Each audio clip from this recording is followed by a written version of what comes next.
Hey guys, I know it's been a while, and I do apologize about that. But I decided on a interesting topic that I think would be great to discuss today, and I hope you guys enjoy the video. If you're new to the channel, feel free to subscribe, but hang around till the end of the video, see if this is the type of content that you would enjoy subscribing to. Now, with that being said, let's get into the content of today's video. And for today, we're going to be mainly discussing spirits, ghosts, phantoms, whatever you want to call them nowadays, because they go by many names. And I feel like in certain videos and TV shows, they seem to show an aspect of fear from people when it comes to things that are paranormal. And I think, first off, that the fear and everything might initially stem from something that you don't expect to happen actually happening. And I feel like it could also stem from popular movies, TV shows, and everything like that. So, with that being said, let's boil down to why I feel like you shouldn't actually fear spirits. And with this video, I'm going to be discussing mostly just the general idea of spirits. I'm not actually talking about all the different branches. I'm just discussing the generalization when you come to discussing spirits, ghosts, and things like that. Now, if some of you have seen some of my previous videos, you may know that I've had a couple of my own personal experiences. And initially there were some that caused fear, but there were some others that caused more along the lines of interest and curiosity when it comes to it. You may be wondering why sometimes fear might actually kick in when it comes to experiencing a ghost. And I believe that can be boiled down to the idea of the fight or flight response that we have. And that's when your body is perceiving that there might be something that could actually cause harm or be a threat to us in some manner.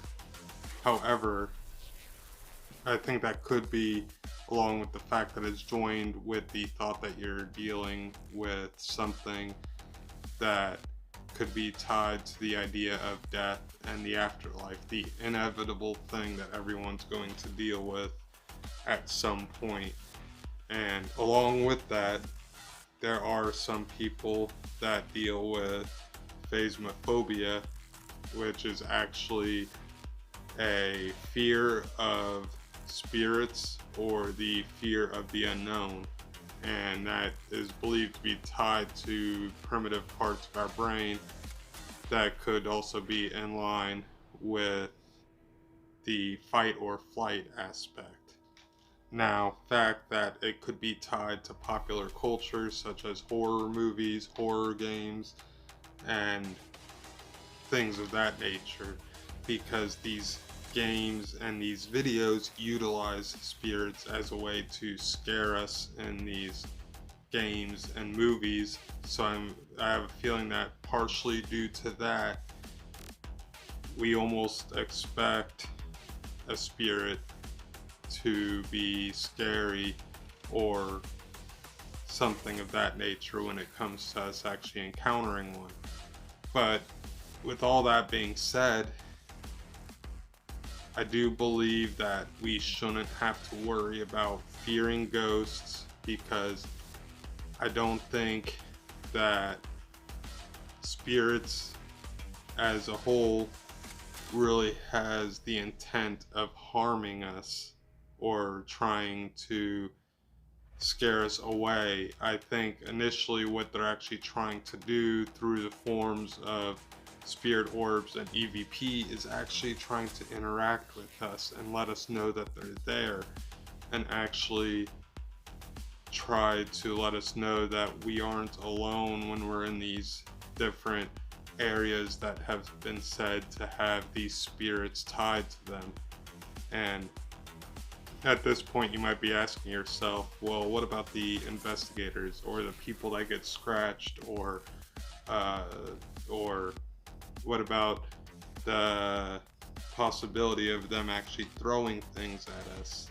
And with that being said, that could also be tied into the effect that some people have a belief of darker or a more malicious entity existing, such as demons and things like that.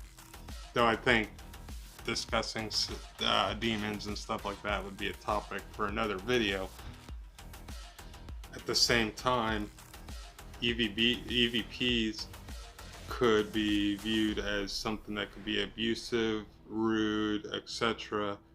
But that doesn't really cause us any physical harm. It just might be something that might hurt our feelings, or might cause us to feel a little offended. But in a nutshell, the EVP isn't really causing any physical harms to someone. And I really don't believe a lot of spirits out there are actually gonna try and harm or hurt someone. They're more of looking for a way to express themselves, in a way to let us know that they're actually there. They're wanting to interact with us. They're wanting people to know their story, know why they're there, know what happened to them when they were alive.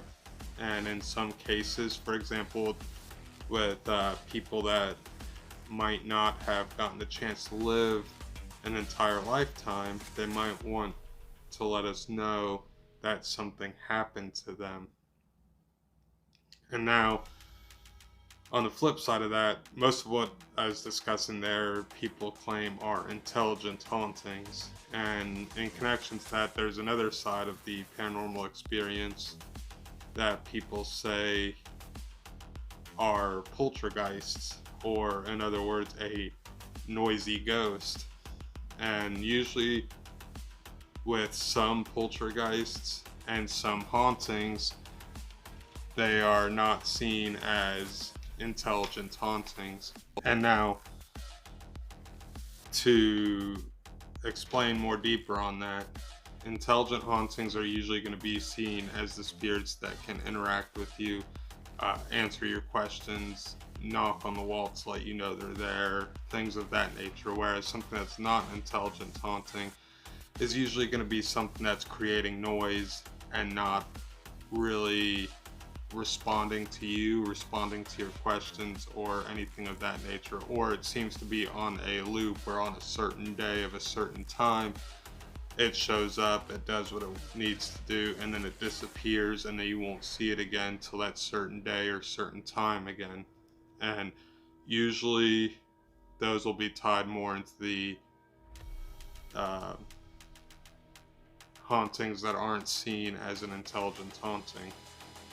Now, when it comes to poltergeists, or the noisy ghosts that I was mentioning, where plates are thrown out of cabinets, cabinet doors swing open and swing shut and everything like that, there's actually a group that is trying to claim that it's not actually paranormal, and they're claiming that it's being caused by a person through a thing that they're claiming is psychokinetic energy, which is something I kind of learned recently. And they said that a lot of times this could be something, the example of a person that's going through major emotional or psychological stress. It could be a teenager that's going through hormonal changes, things like that, where there's disruption in their emotions and psychological levels and things like that. So what they're claiming is the scariest stuff that's being caused by